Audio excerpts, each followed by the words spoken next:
Em abril de 1500, os portugueses chegaram no Brasil e tomaram posse da terra em nome da coroa. Porém, após 10 dias aportados por aqui, convivendo com os nativos, seguiram viagem e por pelo menos 30 anos não demonstraram maior interesse na colonização do território. Um dos motivos desse desinteresse pode ter sido a constatação naquele primeiro momento de que não havia no Brasil especiarias ou metais preciosos, que eram as principais justificativas para o investimento nas grandes navegações. E tendo em vista que no ano de 1498, Vasco da Gama já tinha encontrado uma nova rota marítima para as Índias, Portugal achou mais vantajoso focar nos negócios em terras orientais. Nessa época, os portugueses também já haviam chegado no continente africano, e para garantir a exploração do litoral brasileiro, copiaram de lá o sistema de feitorias. As feitorias eram basicamente o arrendamento de terras para a exploração de particulares, e o primeiro a se beneficiar com essa possibilidade foi Fernando de Noronha, que obteve o monopólio da extração da Ibirapitanga, ou pau-brasil, no arquipélago que hoje leva o seu nome. A árvore era extraída e levada aos navios pelos próprios indígenas, que em troca recebiam objetos de pouco valor para os portugueses, mas que poderiam facilitar o dia a dia da tribo, como machadinha, facas e canivetes. Também os franceses, já desde o início do século, passavam pela costa brasileira em busca do pau-brasil, e nem mesmo os vários apelos de Portugal ao rei da França para que respeitassem o Tratado de Tordesilhas conseguiu estancar a pirataria francesa. Sem conseguir mostrar a cláusula no Testamento de Adão que excluía a França da partilha do mundo, Portugal enviou no ano de 1530 a primeira expedição com a função de povoamento das terras brasileiras. Com Martim Afonso de Souza no comando, essa expedição trouxe os primeiros colonos e donatários das 15 porções de terra da costa brasileira, chamadas de capitanias hereditárias. Caberia a estes donatários a administração, exploração das terras, bem como o patrulhamento, a fim de expulsar os piratas franceses. Eles poderiam fundar vilas, doar sesmarias e formar milícias a seu comando, mas não poderiam vender ou dividir as terras, pois estas ainda pertenciam à coroa portuguesa.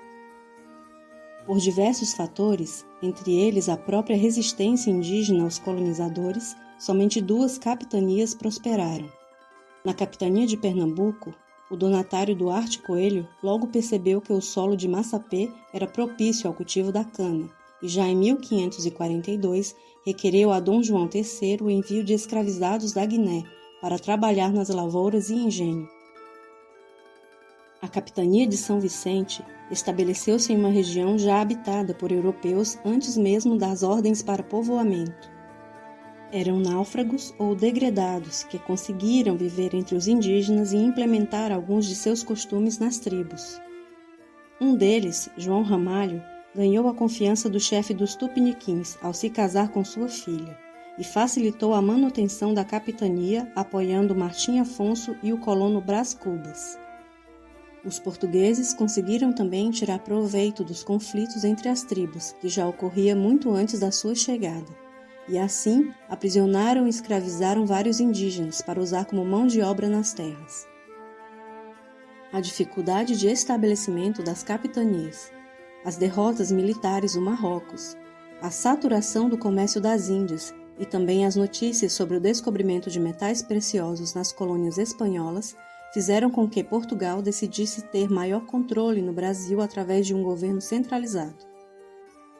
O primeiro governador-geral foi Tomé de Souza, que chegou em 1549 trazendo consigo os primeiros jesuítas, entre eles Manuel da Nóbrega. Tomé de Souza foi responsável pela construção da cidade de Salvador, que passou a servir como capital administrativa da colônia. O segundo governador-geral foi Duarte da Costa, que chegou em 1553 trazendo o jesuíta José de Anchieta, importante personagem nas negociações dos conflitos indígenas com os portugueses. O último governador-geral foi Mendes Sá, que junto com seu sobrinho Estácio de Sá, expulsou os franceses, frustrando suas intenções colonizadoras. Além disso, conseguiram também dissolver a Confederação dos Tamoios, que era a união de tribos indígenas resistentes à colonização portuguesa. Após a morte de Mendes Sá, em 1572, o Brasil teve sua administração dividida em Norte, com sede em Salvador, e Sul, com sede no Rio de Janeiro. Foi durante esses primeiros períodos de colonização que o Brasil começou a organizar sua economia em torno da produção açucareira.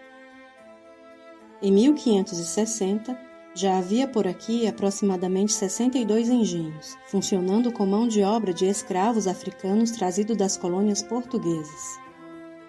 Posteriormente, também um outro negócio bastante lucrativo acabaria se desenvolvendo em função desta organização econômica, sendo ele o tráfico de seres humanos. E se você se interessa por história do Brasil, inscreva-se no canal e acompanhe os vídeos para saber mais sobre esse tema. Até breve!